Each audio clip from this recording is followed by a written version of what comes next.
하나님은 이스라엘 백성들을 구원하신 다음에 이 나라가 하나님의 성품을 닮은 정의로운 나라가 되기를 원하십니다. 하나님 나라 백성의 정의라는 것은 하나님의 성품을 드러내는 것을 의미합니다.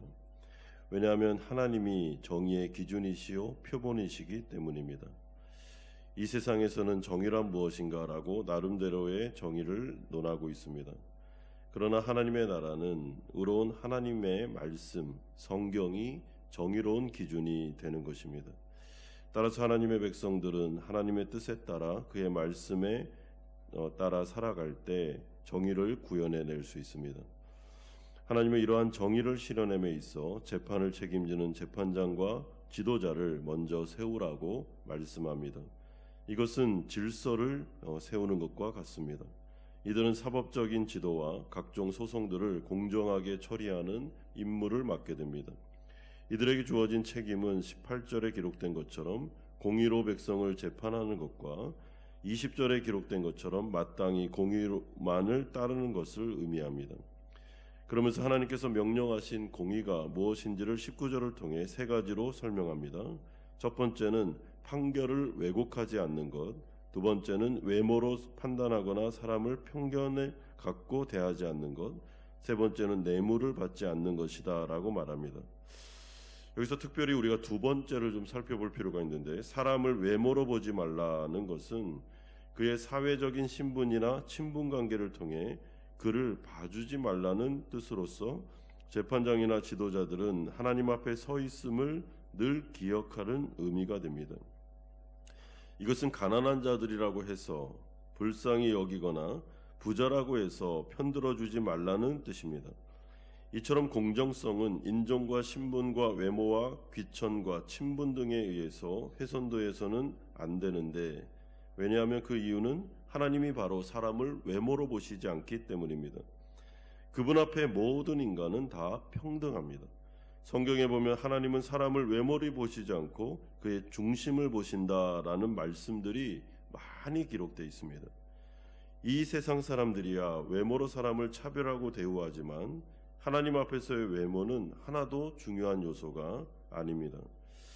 그렇다면 하나님의 백성들 또한 교회도 이러한 하나님의 성품을 닮아야 마땅하고, 그런 가운데 이스라엘 백성들의 역사를 보시면 이들이 하나님의 말씀을 멀리하고 탐욕을 향해 나아갈 때 이들의 공동체에 자연스럽게 공의와 정의가 사라지면서 사람을 외모로 취하는 일들이 벌어지게 됩니다.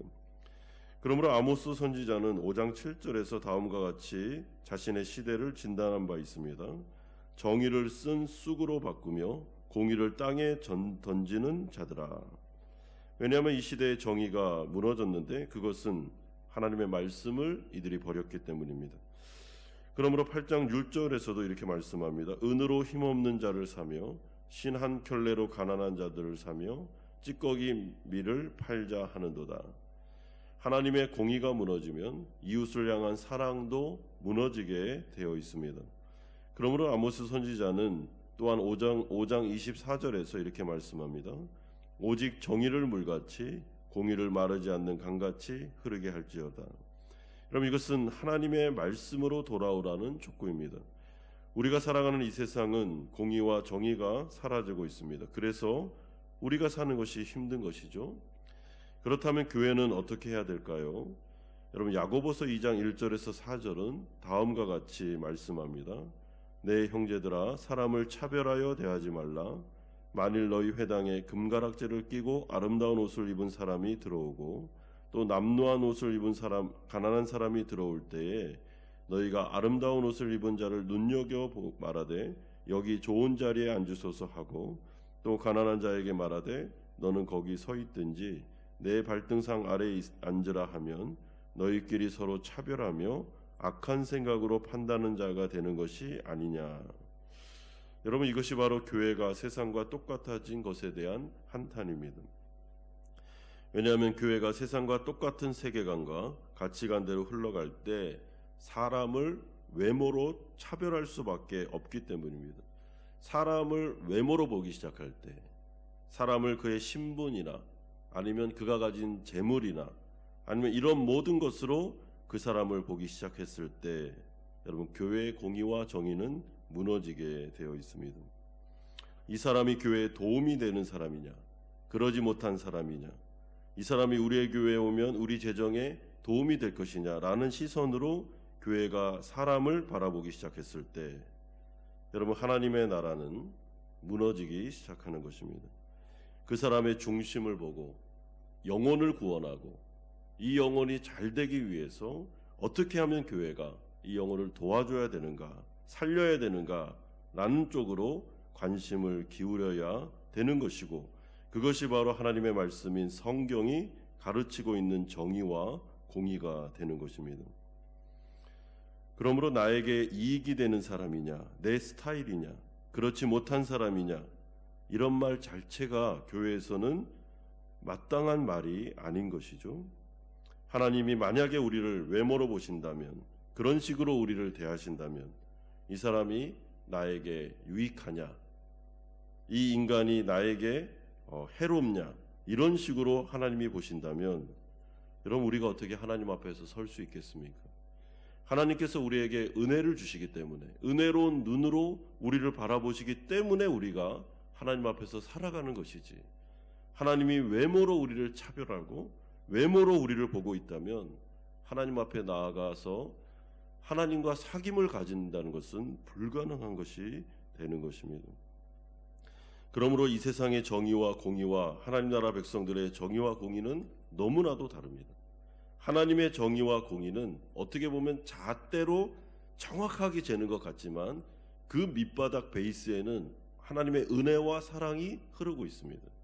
사람을 사람으로 대하는 것, 그 사람을 존재 자체로 대하는 것, 이것이 바로 하나님의 공의와 정의가 되는 것입니다. 왜냐하면 하나님도 우리를 그렇게 은혜롭게, 자비롭게, 긍휼을 가지고 바라보시기 때문입니다. 만약에 하나님께서 행한 대로 갚으신다면 우리가 어떻게 하나님 앞에 설 수 있겠습니까? 하나님의 나라는 은혜의 나라며 공의의 나라며 사랑의 나라다라는 것을 기억할 때 우리도 하나님을 본받아 다른 사람을 바라보면서 은혜의 눈으로 정말 어떻게든지 이 영혼을 살리고 세워주고, 이 사람이 잘못한 일이 있다 하더라도 하나님의 은혜를 생각하면서 용서해주고, 그렇게 나아가는 것이 하나님의 공의로운 나라요 정의로운 사회다라고 말씀해주고 있습니다. 그런 후에 하나님은 우상숭배의 악과 가증한 제분에 대한 재판 절차를 말씀합니다.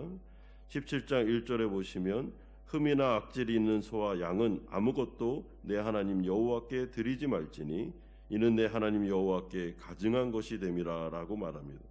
여기서 가증하다라는 말은 혐오스럽다, 눈으로 볼 수가 없다, 그 정도로 굉장히 더럽다라는 뜻을 가지고 있습니다.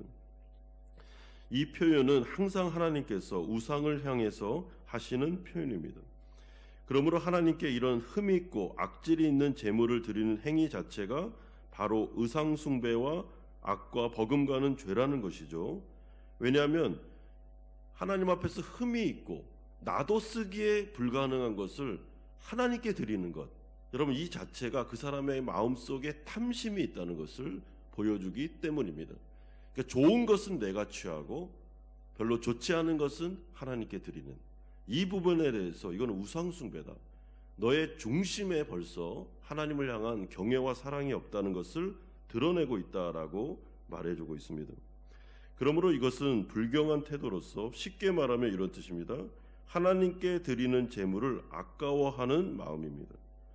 좋은 것은 내가 먹고 하자가 있는 것은 하나님께 드리는, 하나님을 너무나도 우습게 여기고 가볍게 여기는 태도이죠.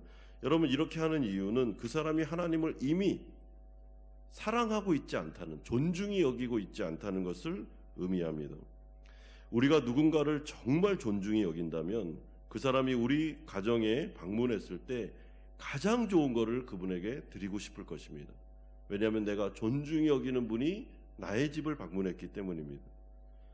그러나 어떤 사람이 우리의 집을 방문했는데 들어오는데 발 씻을 문도 주지 않고 대우하는데 그냥 대충 이 사람 때우고 보내자라는 식으로 한다면 그거는 존중히 여기는 마음이 없는 것입니다.